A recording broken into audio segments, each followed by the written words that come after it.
multitude of reasons that landowners might be interested in a conservation easement.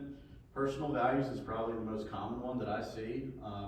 There's a lot of land here in Nelson County and elsewhere that has been in a family for multiple generations, and they put a lot of sweat equity into the property, and it just holds meaning to them on a personal level. So when you see land sprawling from Charlottesville and being subdivided, conservation easements are perpetual. Therefore, they give a landowner peace of mind that their property is not going to be turned into a subdivision or a shopping center for all of time. It's a perpetual agreement that you're entering into, and for that peace of mind, you'll know that your land will essentially stay intact. Stewardship is another reason. There are a lot of environmentalists in Nelson County, and I'm one of them. Like to ensure that we always have places to explore the woods, to hunt, fish, farm, and to make sure that areas like that are protected for future generations.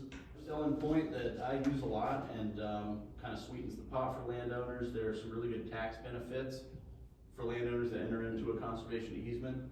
The IRS considers an easement to be a charitable donation that can be written off on your taxes. And there's actually a state tax credit and federal deduction for landowners that qualify, which in my experience has been almost all of them. What does that look like in real numbers? If your property is worth $1 million at its best use, once an easement's put on it, it devalues the property to $600,000.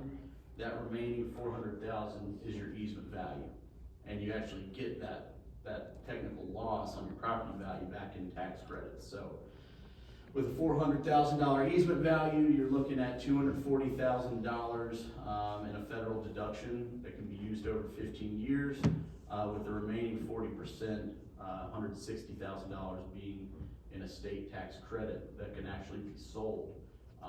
The state of Virginia is one of the few states that allows you to buy and sell state tax credits and issues them for conservation easements. If this was your property and you got $160,000 back in state tax credits, you can usually sell those for up to 80 or 90 cents on the dollar for what it's worth. So that would leave roughly $140,000 back in your pocket, basically preserving your land in the state that you already wanted to stay in, which is rural and agricultural in nature. A statewide perspective to the benefit of everyone. They keep view sheds intact along the Appalachian Trail and the James River, scenic roads. They also contribute to water quality and air quality throughout the state.